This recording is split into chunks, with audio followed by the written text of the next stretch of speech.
Assalamualaikum warahmatullahi wabarakatuh. Jumpa lagi bersama channel saya, Filialah.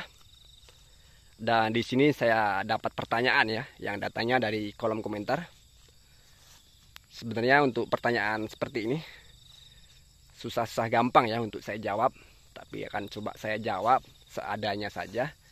Barangkali bisa menjadi penyemangat ya untuk rekan-rekan kita ya. Jadi ada yang menanyakan bagaimana cara kita investasi ke perkebunan sawit ataupun bagaimana cara kita untuk mempunyai kebun sawit ya. Jadi kalau masalah pertanyaan ini mau dibolak-balik seperti apa, kuncinya hanya di modal ya. Jadi modal ini menjadi bahan penting untuk menjadi pembudidaya tanaman kelapa sawit ataupun investasi di perkebunan kelapa sawit ya. Jadi tergantung atau sesuai modal kita. Jadi kalaupun mau diikuti, saya pribadi punya pengalaman untuk masalah merintis menjadi petani kelapa sawit ya. Jadi dahulu saya ini di tahun 2011 masih bekerja pada perkebunan perusahaan. Kemudian sedikit demi sedikit saya menabung untuk membeli tanah yang tidak begitu luas ya, semampu saya saja dulu. Kemudian beberapa waktu terus berjalan, saya menambah terus untuk perkebunannya, dan sampai saat ini saya sudah mempunyai perkebunan yang sudah produksi, yang baru ditanam, bahkan sudah ada juga yang masa pertumbuhan seperti ini ya. Itu semua berangkat dari kesemangatan saya untuk mempunyai perkebunan kelapa sawit. Tapi kalaupun rekan-rekan sudah mempunyai modal, ya tinggal beli saja ya. Kita meneruskan perjuangan rekan-rekan yang sudah menjual lahannya tadi ya. Semua tergantung dari modal kita. Kalau kita punya modal, cepat ya kita untuk memulai menjadi petani kelapa sawit atau investasi di perkebunan kelapa sawit ya.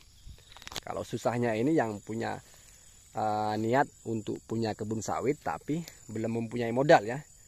Itu akan menyulitkan saya untuk menjawabnya, karena semua dimulai dari modalnya. Dan kebetulan sekali di tempat daerah saya tinggal ini banyak sekali jenis tanah yang bisa kita beli. Dan dahulu saya membeli yang namanya tanah nenek moyang ya. Tanah nenek moyang ini adalah tanah yang notabene adalah milik negara, cuman oleh penduduk lokal atau penduduk asli, karena dia merasa tempatnya ini atau lokasinya dia dahulu yang menempati, makanya susah juga ya untuk negara ini untuk melawan mereka ini, makanya diperjualbelikan ya, dan harganya sangat miring sekali dibandingkan dengan tanah-tanah yang sudah dibuka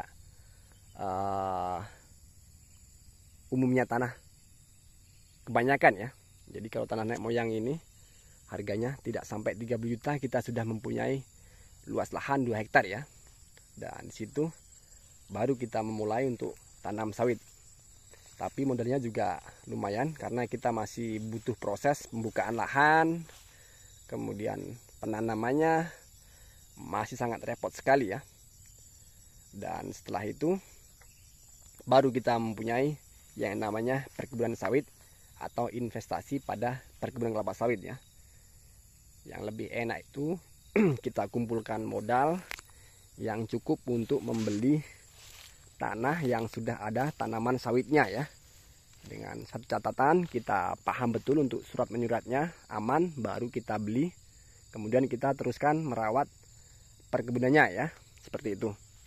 Jadi kalau rekan-rekan belum punya modal, usahakan giat menabung. Kemudian jika ada kesempatan, gas ya. Kita beli lahan kosong ataupun yang sudah ada tanamannya. Nah ini.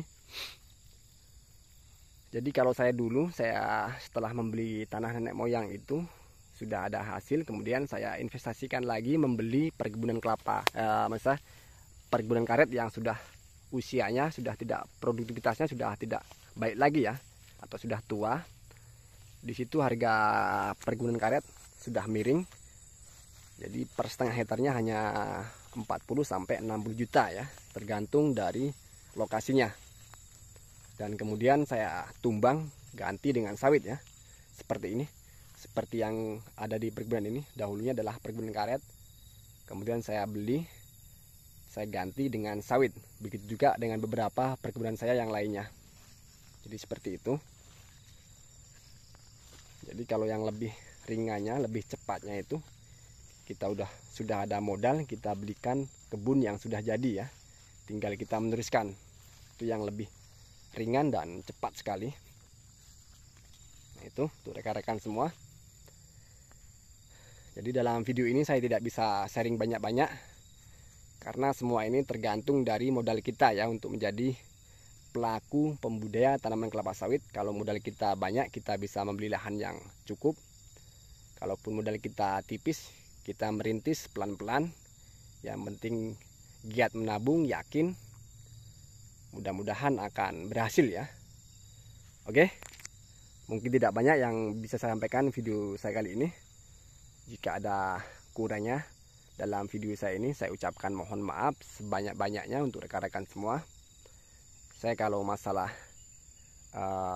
bagaimana memulai menjadi petani kelapa sawit ini, jawabannya kurang memahami ya. Yang saya tahu, yang penting semua itu butuh modal, baru kita bisa memiliki kebun sawit ya. Itu tergantung rekan-rekan semua. Tapi saya doakan untuk rekan-rekan semua yang mempunyai niatan untuk tanam sawit, mempunyai kebun sawit, semoga semua dipermudah, semua diperlancar, sehingga dapat sesegera mungkin memiliki perkebunan kelapa sawit ya. Dan yang sudah tanam, saya ucapkan selamat bergabung, selamat menjadi petani kelapa sawit. Mudah-mudahan perkebunannya aman dari segala jenis hama, pertumbuhannya baik, dan nanti hasil panennya selalu melimpah ya. Nah itu.